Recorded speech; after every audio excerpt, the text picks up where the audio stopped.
Hey, what's going on, everybody? I wanted to just share some thoughts this morning as I was just spending some time in the Word, praying in Luke chapter 4 as I was reading.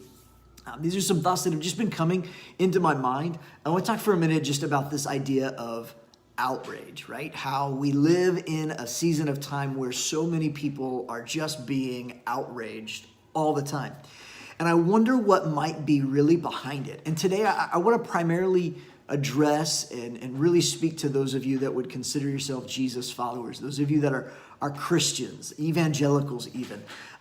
There's a verse that I came across today that was just really striking to me. In Luke chapter 4, verse 28, it says this: all the people in the synagogue, right? The synagogue, the local gathering place of the spirituals, all the people in the synagogue were furious when they heard Jesus speaking about such things. They were furious. Jesus had just got done preaching and declaring, hey, listen, I'm the Son of God. I've come to heal the brokenhearted. I've come as really a physician to the sick. And they were really upset for two reasons. One, their first response were all about, were a little frustrating because they really wanted a political leader. They wanted Jesus to come set the political system right and to put them in a place of rulership and to put their country, the children of Israel, back on the map as like top dog in the world. That's what they wanted, but he didn't come as a politician. He came as a physician. He came to heal the brokenhearted and to heal those that were wounded and to help people who were separated from God to get reconciled back to God.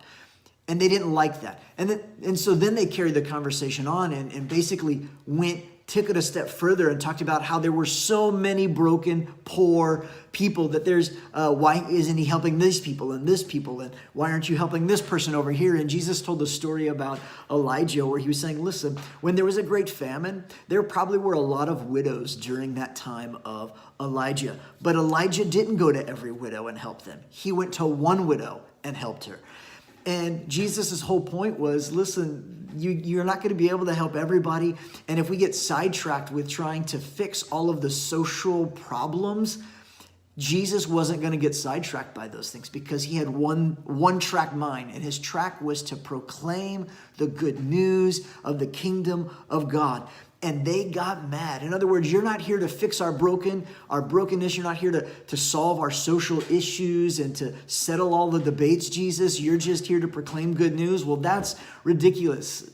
I think Jesus was living the way Micah chapter 6, verse 8 tells us as believers to live, to act justly, to love mercy, and to walk humbly with our God.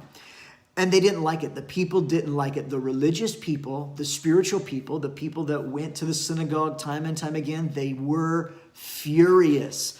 And that word furious means this. When you look it up in the original language, it means inflammatory rage, exploding anger, turbulent commotion, boiling agitation, impulsive outburst of hot anger. And another word for it would be that it presents anger as a settled habit. I wonder what it was that was causing this anger to boil up so much at Jesus. I think it's the same thing that causes Christians to boil up in anger today. I think that if we're looking at things in our world and we're becoming outraged, we're becoming furious, we're becoming angry, we're becoming belligerent, we're becoming agitated beyond description, and we can't help but create more arguments than listen with humility. I think then what's really happening, what's really going on if we peel it back, is that there is something manipulating that anger. And I believe it's a religious spirit. A religious spirit that would try and influence and infiltrate our lives and get us to respond in a way that is less than humble. I have never met anybody who was outraged, angry, and upset and belligerent who also was walking in humility. It's just not possible. I think there's a difference for sure in having righteous indignation and feeling like you're not being heard because you feel you're right? There's a difference between breaking the law and somebody not backing your opinion. There's a difference. And for these people, Jesus wasn't breaking any laws. He just wasn't backing their opinion, and he wasn't backing their approach. And they got angry. They got mad. They got furious. It was almost as if they lived a life where anger was a settled habit. I think what was really going on is that they were being influenced, manipulated, and motivated by a religious spirit. And to use a real biblical term, I think that religious spirit has to be rebuked.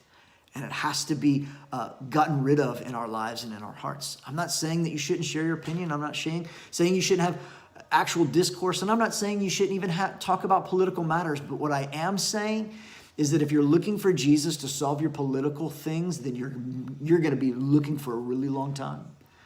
Because Jesus came to proclaim the good news to everyone, to help them reconcile their lives back to Jesus. And he's not getting off that mission.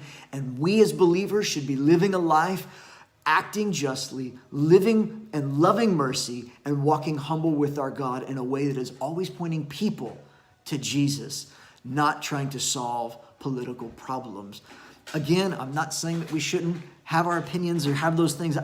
I'm just saying that our outrage and our frustration and our fury and our anger and our agitation and our impulsive outbursts where we just got to share our thoughts and say what we want to say and hope that I think that we have to check our hearts. And today for me, I've been spending a lot of time just asking the Lord, would you reveal where this spirit of religiosity has been trying to control, where it's choked out life, where it's taken away from your best in my heart and in my life.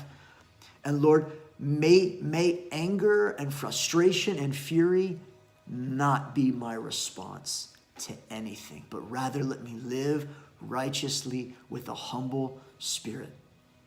Those are some of the thoughts that I've been having, and I just wanted to share them with you. And so before you respond in anger, before you get furious, before you get mad, maybe take some time and ask the Lord to humble your heart first. And then filter it through a heart of humility and see how the Lord would ask you to respond in any one moment of time.